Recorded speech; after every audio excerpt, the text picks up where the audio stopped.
Hello à tous, soyez bienvenus sur ma chaîne Amra Story. Je suis très contente de vous retrouver sur une nouvelle vidéo au titre de l'après-hyperphagie. Avant de commencer, je tiens vraiment à vous remercier d'avoir pris le temps de consulter mes vidéos. Ça me fait un grand plaisir. J'espère que ça va vous aider à vous aider, vous encourager à continuer à travailler sur vous-même pour retrouver la paix. Je vous dis sincèrement, même si c'est long, même si c'est dur, ça vaut vraiment la peine. Alors c'est parti.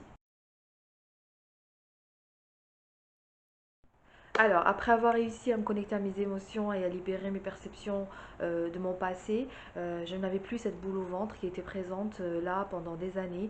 Je ne l'avais plus à l'apaiser chaque jour. Je me réveillais le matin, enfin, je suis comme monsieur et madame tout le monde en fait. J'apprécie mon café, j'apprécie prendre soin de ma maison, j'apprécie chaque moment de ma journée. Voilà, je le vis à fond.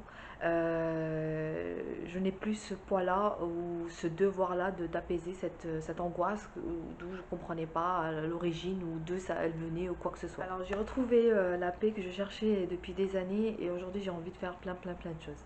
Mais la première chose à laquelle j'ai pensé, c'était de créer ma chaîne YouTube. Pourquoi? Parce que je me suis promise, si je m'en sortirai un jour, je le dirai haut et fort et au maximum de personnes qui souffrent de cette maladie-là pour qu'ils gardent espoir.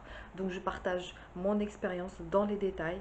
Peut-être ça va aider certaines personnes ou les encourager à vraiment à travailler sur eux-mêmes pour s'en sortir. Parce que personne ne mérite cette maladie. Vraiment, on est juste des personnes qui ont vécu un traumatisme, qui l'ont géré comme ils pouvaient et qui ont besoin d'aide pour s'en sortir. Et on mérite le bonheur comme tout le monde. Aujourd'hui, je reconstruis ma vie.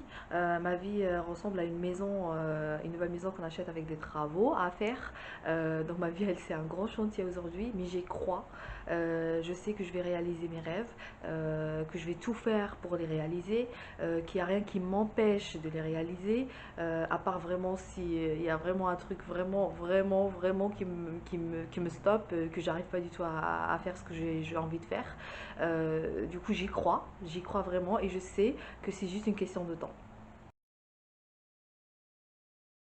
C'est vrai qu'aujourd'hui, je suis heureuse et j'ai un pas en avance par rapport à l'hyperphagie, mais je ne suis pas dupe. Je sais très bien que l'hyperphagie, elle est toujours présente. La preuve, je me pose des questions, je me dis à quand la prochaine crise? J'ai cette angoisse-là en moi, j'ai cette peur-là que ça arrive encore une fois. Et le jour où je vais plus me poser cette question, j'aurai définitivement gagné. Mais pour l'instant, ce n'est pas encore le cas. Je vais vous raconter ce qui s'est passé il y a quelques jours. J'ai reçu une mauvaise nouvelle qui m'a mis dans un état d'angoisse et de stress pas possible. Alors le premier réflexe que j'ai eu, c'est pas de manger, ce qui est vraiment positif. Donc je suis restée là, je réfléchissais, je savais pas quoi faire, tout ça. Et après c'était l'heure de dîner, donc je commençais à manger. Je me rendais compte vite comme quoi je mangeais trop et vite. Donc, je sais que là, j'entame une crise, je le sais. Donc, une fois elle est entamée, de toute façon, il ne faut pas lutter, ça ne sert à rien. Donc, j'ai mangé, j'ai débarrassé la table. Après, je me suis mise dans ma chambre et j'arrêtais pas de réfléchir. En fait, je me suis mise comme ça, toute seule, et je réfléchissais. Je culpabilisais pas, bizarrement, je culpabilisais, je me disais pas, ah oui, t'as fait encore une crise, bah c'est terminé, c'est fini. Bizarrement, non, je me suis pas dit ça. Je suis restée, je réfléchissais. J'étais là, je réfléchissais. Je me disais, mais comment je peux faire pour calmer cette angoisse qui est en moi, en fait? Parce que même quand j'ai mangé, mais l'angoisse, elle était toujours là. Donc, moi, dans mes séances d'hypnothérapie, mon hypnothérapeute, elle m'a expliqué comme quoi le cerveau, si tu lui dis pas ce qu'il doit faire, il va faire ce qu'il a l'habitude de faire. C'est-à-dire, d'habitude, quand j'étais angoissée, ce que je faisais, c'était manger pour m'apaiser. Si je lui dis pas de faire telle chose, bah du coup, lui, va systématiquement aller manger.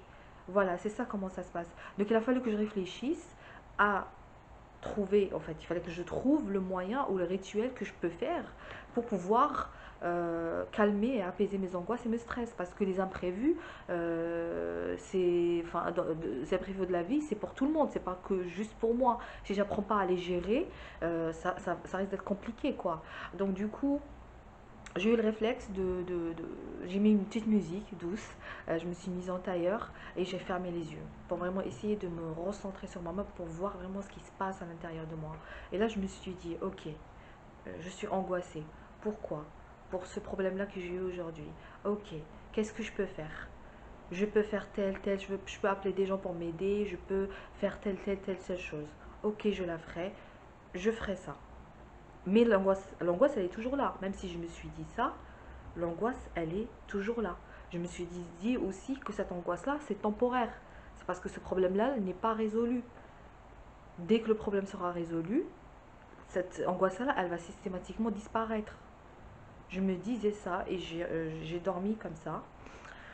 Le lendemain matin, je me réveille, un peu plus sereine que la veille, un peu plus sereine que la veille. Et effectivement, dans la matinée, le problème a été résolu et l'angoisse, elle est partie. Je ne ressentais plus rien. Je suis redevenue normale, quoi. Voilà, je reprenais le cours de ma journée normalement. En fait, euh, c'est comme ça que j'ai trouvé, moi, en tout cas, moi, j'ai trouvé ma méthode pour vraiment gérer les états où je suis angoissée ou stressée. Je me pose, je réfléchis. Parce qu'aujourd'hui, je peux agir, je peux trouver des solutions parce que je suis une adulte. Donc, je trouve des solutions. Cette angoisse-là, elle est là, mais elle est temporaire. Juste le temps de régler ce souci ou ce problème-là. Voilà. Et après, ça part. Faire une crise, ça va rien apporter, à part me gonfler mon ventre et passer une nuit mauvaise, quoi. Mais sinon, à part ça, ça m'apporterait rien. Aujourd'hui, je suis capable de le faire. Il y a quelques années, j'aurais pas, même il y a quelques mois, je n'aurais même pas été capable de le faire. Aujourd'hui, je peux le faire. Pourquoi? Parce que je comprends. J'ai de l'avance. Je comprends mieux l'hyperphagie maintenant. Donc, je sais comment ça se passe. Je sais comment ça se passe chez moi.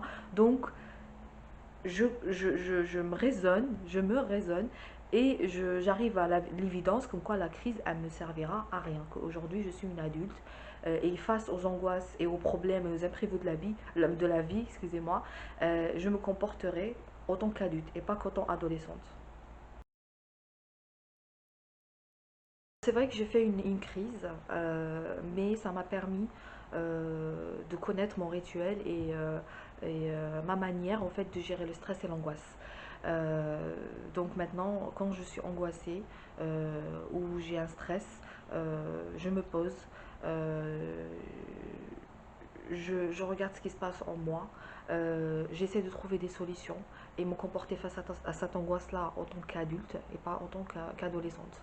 Je trouve des solutions, j'attends que ça passe et tout redeviendra normal. L'angoisse de tous les jours, des imprévus de la vie, c'est une angoisse qui est temporaire, le temps que le problème se résout. Faire tout ce qu'il faut pour que le problème s'arrête, bien sûr, et tout va bien. Même si ça m'embête énormément, énormément, mais pour avancer dans la vie sereinement, il va falloir que j'accepte le fait de faire des crises. Ça veut pas dire que je vais les faire systématiquement. Ça serait jamais le cas. Je redeviendrai jamais comme j'étais avant. C'est pas possible, je le sais.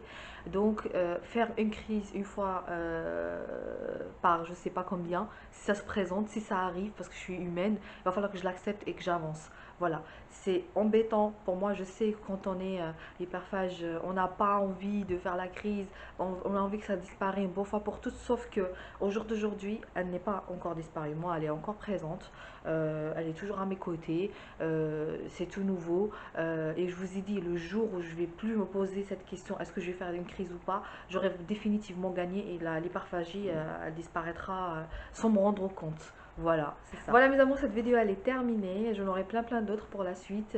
Moi j'ai besoin de votre soutien pour garder le cap. N'hésitez pas à vous abonner et à me dire votre avis sur la vidéo. Et n'oubliez pas, chaque personne a droit au bonheur, alors laissez-vous une chance. Je vous fais des gros bisous et je vous dis à bientôt. Bye.